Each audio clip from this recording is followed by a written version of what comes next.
ಎಲ್ರಿಗೂ ನಮಸ್ಕಾರ. ಏನಂತ ಹೇಳಿದ್ರೆ ಇವಾಗ ನಾನು ನಮ್ಮ ಬಾಲಕೃಷ್ಣ ಸರ್ ಅವರ ಮಗಳ ಮದ್ವೆಗೆ ಬಂದಿದ್ದೆ. ಅವರ ಬ್ರದರ್ ಡಾಕ್ಟರ್ CN ಮಂಜುನಾಥ್ ಗೊತ್ತೇ ಇದೆ. ಸರ್ ಸಿಕ್ಕಿದ ಕೂಡಲೇ ಎಲ್ಲರಂತೆ ನಾನು ಪ್ರಶ್ನೆ ಹಾಕಿದ್ದು, ದಿಲೀಪ್ ರಾಜ್ ಅವ್ರು ಹೋಗ್ಬಿಟ್ರು.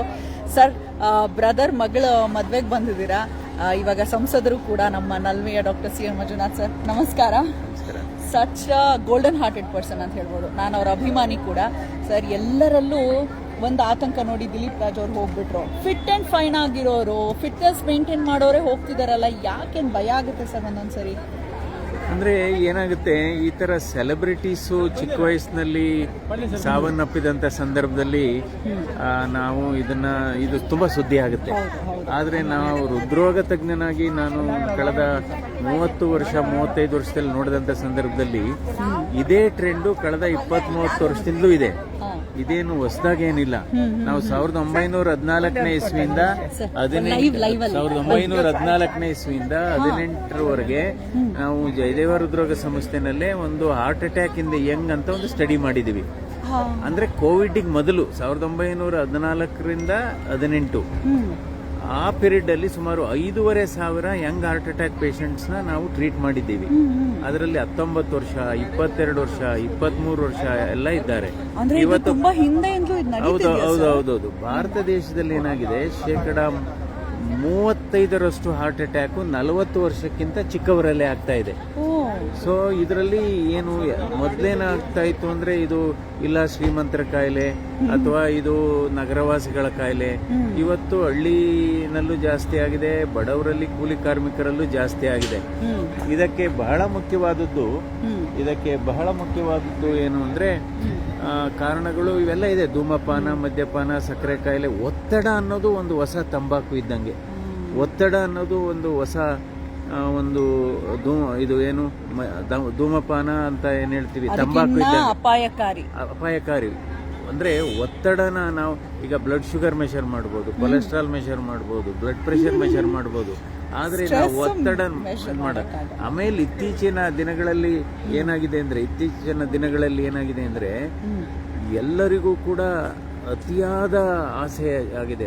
ಅಂದ್ರೆ ಪ್ರತಿಯೊಂದು ಕ್ಷೇತ್ರದಲ್ಲೂ ಕೂಡ ನಾನು 10 ವರ್ಷದಲ್ಲಿ ಸಾಧನೆ ಮಾಡಬೇಕಾಗಿರೋದನ್ನ 10 ತಿಂಗಳಲ್ಲಿ ಮಾಡಬೇಕು. ಅದು ಒತ್ತಡಕ್ಕೆ. ಇವತ್ತು ಮಕ್ಕಳಿಗೆ ನೋಡಿ, ಸ್ಪರ್ಧಾತ್ಮಕ ಪರೀಕ್ಷೆಗಳು ಇದಾವೆ. ಇವತ್ತು 10ನೇ ಕ್ಲಾಸು, 12ನೇ ಕ್ಲಾಸು, ನೀಟ್ ಎಕ್ಸಾಮು ಅಥವಾ ಇಂಜಿನಿಯರಿಂಗ್ ಎಕ್ಸಾಮು ಅಥವಾ KPSC, UPSC ಒತ್ತಡಕ್ಕೆ ತುಂಬಾ ಒಳಗಾಗ್ತಾ ಇದ್ದಾರೆ. ಆಮೇಲೆ ವ್ಯಾಯಾಮ ಮಾಡೋರು ಏನಾಗುತ್ತೆ, ಅತಿಯಾದ ವ್ಯಾಯಾಮನೂ ಒಳ್ಳೇದಲ್ಲ. ಮಾಡ್ರೇಟ್ ಇಂಟೆನ್ಸಿಟಿ ಎಕ್ಸರ್ಸೈಸು ಬಹಳ ಒಳ್ಳೇದು. Moderate intensity exercise. ಈಗ ಕೆಲವರು ಇಲ್ಲ, ನಾನು ತುಂಬಾ ಅತಿಯಾಗಿ 30 kg ಭಾರ ಎತ್ತತಕ್ಕಂತ ಶಕ್ತಿ ಇದ್ರೆ 60 kg ಎತ್ತಕ್ಕೆ ಹೋಗ್ಬಾರ್ದು. ಆಮೇಲೆ ವಾರ್ಮಿಂಗ್ ಅಪ್ ಪೀರಿಯಡ್ ಇರುತ್ತೆ. ಈ ಕೆಲವ್ರು ಏನಾಗುತ್ತೆ, ಅಯ್ಯೋ ನಾನು ಮೈ ಬೆವರಂಗೆ ನಾನು ತೂಕ ಇಳಿಸ್ಬೇಕು, ಇದೆಲ್ಲ ಮಾಡ್ತಾರೆ. ಇನ್ನ ಕೆಲವರು ವಂಶ ಪಾರಂಪರಿಕ ಹಿಸ್ಟ್ರಿ ಇದ್ರೆ ಅದು ಇಂಪಾರ್ಟೆಂಟು. ನಮ್ಮ ಅಧ್ಯಯನದಲ್ಲಿ 17% ಹೃದಯಾಘಾತ ಆದವರಲ್ಲಿ ಹಾರ್ಟ್ ಅಟ್ಯಾಕ್ ಹಿಸ್ಟ್ರಿ ಇದೆ, ಪ್ರಿಮೆಚೂರ್ ಹಾರ್ಟ್ ಅಟ್ಯಾಕ್ ಹಿಸ್ಟ್ರಿ ಇದೆ. ಅಂದ್ರೆ ಒಂದು ಕುಟುಂಬದಲ್ಲಿ ಯಾರು 50 ವರ್ಷಕ್ಕಿಂತ ಚಿಕ್ಕವರಲ್ಲಿ ಹೃದಯಾಘಾತ ಆದ್ರೆ ಅಂತ ಕುಟುಂಬಗಳಲ್ಲಿ ಇದೆಲ್ಲ ಜಾಸ್ತಿ. ಸ್ವಲ್ಪ ಪ್ರಿಕಾಷನ್ ತಗೋಬೇಕು. ನಂತರ ಏನಾಗಿದೆ, ಇನ್ನೊಂದು ಇವೆಲ್ಲ ಕಾರಣಗಳು ಯಾವುದು, ಇತ್ತೀಚೆಗೆ ವಾಯು ಮಾಲಿನ್ಯ ಕೂಡ ಅದ್ಭುತವಾದಂತ ಹೊಸ ಕಾರಣ ಆಗಿದೆ. ವಾಯು ಮಾಲಿನ್ಯದಿಂದ ಹಾರ್ಟ್ ಅಟ್ಯಾಕ್ ಹೌದೌದು. ಅಂದ್ರೆ ಈ particulate matter less than 2.5 microns ಅಂತ ಇರುತ್ತೆ. ಅದು ನಾವು ನೋಡ್ಬೋದು. ತುಂಬಾ ಧೂಳು ಅಥವಾ ಇದು ಇಂಡಸ್ಟ್ರಿಯಲ್ ಅಥವಾ ವೆಹಿಕಲ್ ಇಂದ ಬರತಕ್ಕಂತ ಧೂಳು, ಹೊಗೆ, ಅದು ನಾವು ಶ್ವಾಸಕೋಶಕ್ಕೆ ಹೋಗುತ್ತೆ. ನಾವು ಉಸಿರು ತೆಗೆದುಕೊಂಡಾಗ ಅದು ಶ್ವಾಸಕೋಶದಿಂದ ನಂತರ ರಕ್ತನಾಳಗಳಿಗೆ ಹೋಗುತ್ತೆ. ಆ ರಕ್ತನಾಳದಲ್ಲಿ ಇದು ಡಿಪಾಸಿಟ್ ಆಗುತ್ತೆ. ಆ ಡಿಪಾಸಿಟ್ ಆದಾಗ ಅಲ್ಲಿ ಬ್ಲಡ್ ಕ್ಲಾಟ್ ಆಗುತ್ತೆ. ನಾವು ಯಾವಾಗ ಮಾಸ್ಕ್ ಹಾಕೊಂಡು ಓಡಾಡಕ್ಕಾಗುತ್ತೆ? ಅಲ್ಲ, ಅಂದ್ರೆ ಏರ್ ಪೊಲ್ಯೂಷನ್ ಕಡಿಮೆ ಆಗಬೇಕು. Air pollution also is N emerging risk factor for heart attack. ಆಮೇಲೆ ಇನ್ನು ಕೆಲವ್ರದ್ದು ಏನಾಗಿದೆ, ಈ ಒತ್ತಡ ಸಿಕ್ಕಾಬಟ್ಟೆ ಆಗಿದೆ. ಅವಿಭಾಜ್ಯ ಕುಟುಂಬಗಳು ಒಡೆದೋಯ್ತು. ಆಮೇಲೆ ಒಂದು ಮನೆ ಸಮುದಾಯ ಭವನ ಆಗಿತ್ತು, ಸ್ವಾಂತನ ಕೇಂದ್ರ, ಒತ್ತಡ ಜಾಸ್ತಿ. ಈಗ ನೋಡಿ, ಮಕ್ಕಳಿಗೆ ಅವರ ಪರೀಕ್ಷೆ ಒತ್ತಡಗಳು ಅಥವಾ ಭವಿಷ್ಯದ ಒತ್ತಡ. ಆಮೇಲೆ ಹೆಂಗಸರಲ್ಲೂ ಕೂಡ ಇತ್ತೀಚೆಗೆ ಸಮಸ್ಯೆ ಆಗ್ತಾ ಇದೆ. ಯಾಕೆಂದ್ರೆ ಮಕ್ಕಳ ವಿದ್ಯಾಭ್ಯಾಸ, ತಾಯಂದಿರ ಪರೀಕ್ಷೆ ಆಗಿದೆ ಇವತ್ತು. ಸೊ ಇದೆಲ್ಲ ಕಾರಣ.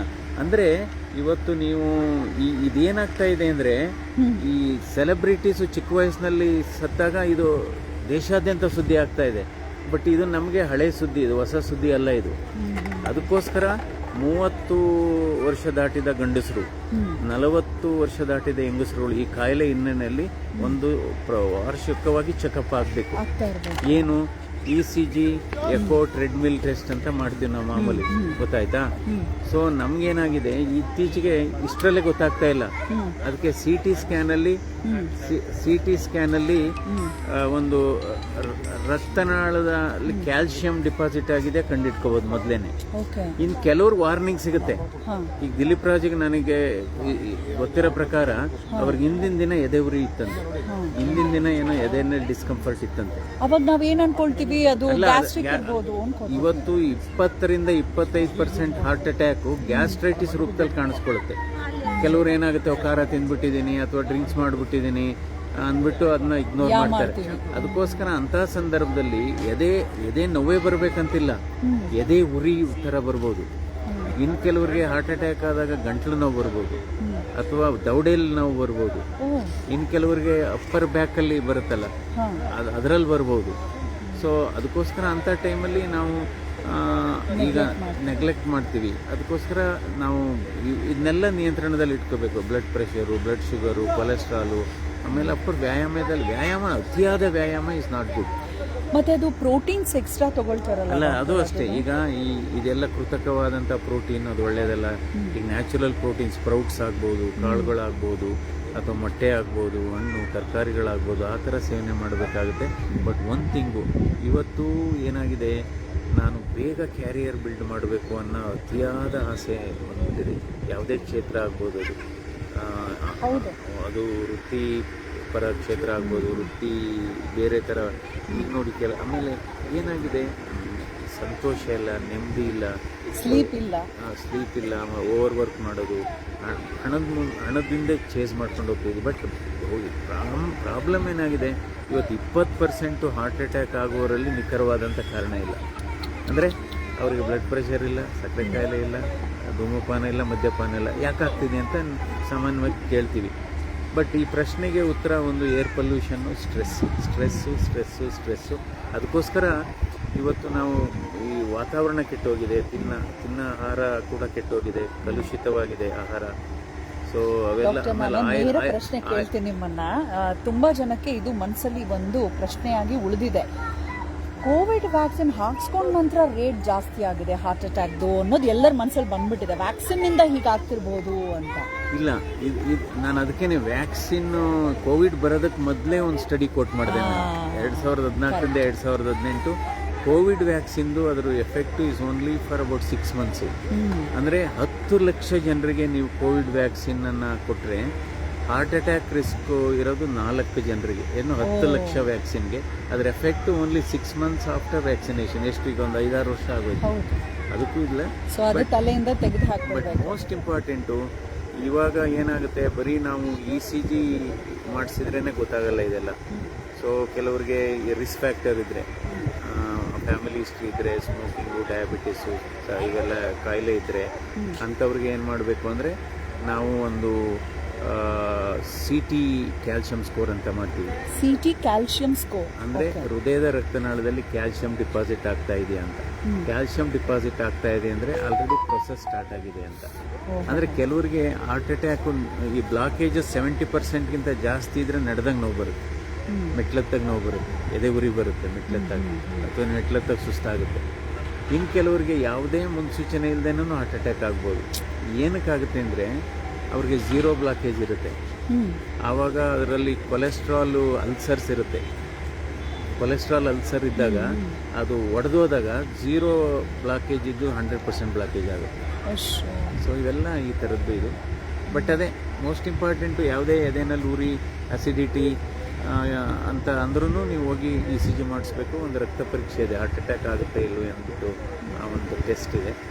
ಅದೊಂದು ಟ್ರೋಪೋನಿನ್ ಟೆಸ್ಟ್ ಮಾಡಿದ್ರೆ ಗೊತ್ತಾಗ್ಬಿಡುತ್ತೆ. ಮತ್ತೆ ಅದು ಆಸ್ಪ್ರಿನ್ ಟ್ಯಾಬ್ಲೆಟ್ ಇಟ್ಕೊಳ್ಳಿ ಅಂತ ಎಲ್ಲ ತಗೋಬಹುದು, ಅದರಿಂದ ಎಲ್ಲ ಟ್ರೀಟ್ಮೆಂಟ್. ಸಡನ್ ಆಗಿ ಒಂದು 2 ಮಾತ್ರೆ ಬಾಯಿಗೆ ಹಾಕೊಳ್ಳಿ ಅಂತ ಎಲ್ಲ ಹೇಳ್ತಿದ್ದಾರೆ, ಹೇಳ್ಬೋದು. ಬಟ್ ಅಷ್ಟರಲ್ಲೇ ಒಂದೊಂದ್ಸರಿ ಏನಾಗುತ್ತೆ, ಸಮಯ ಕೊಡಲ್ಲ. ಹಾರ್ಟ್ ಅಟ್ಯಾಕ್ ಆದಾಗ ಎಲೆಕ್ಟ್ರಿಕಲ್ ಫೇಲ್ಯೂರ್ ಆಗಿ ವಿತಿನ್ 1 ಸೆಕೆಂಡ್ 2 ಸೆಕೆಂಡ್ ಆಗೋದು. Yes doctor, thank you so much. Golden time. ಧನ್ಯವಾದಗಳು ಡಾಕ್ಟರ್. ಸೊ ನೋಡಿ, ಅಚಾನಕ್ ಸರ್ರು ಸಿಕ್ಕಿದ್ರು. People are well dressed. ನಾನು ಯಾವಾಗೂ ಇದನ್ನು ವೇದಿಕೆಯಲ್ಲಿ ಹೇಳ್ತಿರ್ತೀನಿ. Many people are well dressed but they are depressed. Pressure cooker ಥರ ಒಳಗೆ ಇರುತ್ತೆ. ಸಿಟಿ ಊದ್ತಿದ್ದಾಗಲೇ ನಾವು ಅದನ್ನು ಸರಿಯಾಗಿ ಅರ್ಥ ಮಾಡ್ಕೋಬೇಕು.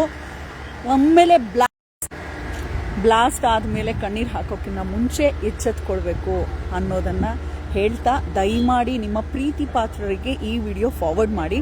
ಡಾಕ್ಟರ್ ಮಂಜುನಾಥ್ ಸರ್ ಅವರ ಸಹೋದರ, ನಮ್ಮ ಶ್ರವಣಬೆಳಗೊಳ ವಿಧಾನಸಭಾ ಕ್ಷೇತ್ರ ಶಾಸಕರ ಮಗಳು ನಕ್ಷತ್ರ ಅವರ ಮದುವೆ ಇವೆಂಟಿಗೆ ಇನ್ವೈಟ್ ಮಾಡಿದ್ರು. ನನಗೆ ಅಲ್ಲಿ ಬಂದಿದ್ದೆ ಪ್ಯಾಲೇಸ್ ಗ್ರೌಂಡ್ಸಲ್ಲಿ.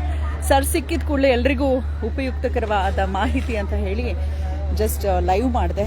ದಯಮಾಡಿ ಶೇರ್ ಮಾಡಿ. ನಮ್ಮ ಒಂದು ಜೀವ ಬಹಳ ಅಮೂಲ್ಯ. ಅದರ ಜೊತೆಗೆ ಆದಷ್ಟು ಕಾಮ್ ಡೌನ್ ಆಗಿರೋಣ. ನಾನಂತೂ ಒಂದು ಪಾಠ ಕಲ್ತಿದ್ದೀನಿ. ಈ ಕ್ಷಣ ಅಷ್ಟೇ ನಮ್ಮದು.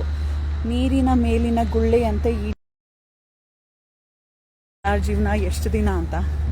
ಆದಷ್ಟು ನಮ್ಮವ್ರ ಜೊತೆ ಹೆಚ್ಚು ಸಮಯ ಕಳೆಯೋಣ. ಆದಷ್ಟು ನಾನು ನಿಮಗೆ ಮಾತ್ರ ಹೇಳ್ತಿರೋದಲ್ಲ, ಇದು ನನಗೆ ನಾನು ಹೇಳ್ಕೊಳ್ತಿರೋದು. ತುಂಬ ತುಂಬ ಹೆಚ್ಚು ರಿಲ್ಯಾಕ್ಸ್ ಆಗಿ ಇರೋದಕ್ಕೆ ಟ್ರೈ ಮಾಡೋಣ. ಏನಂತೀರಾ?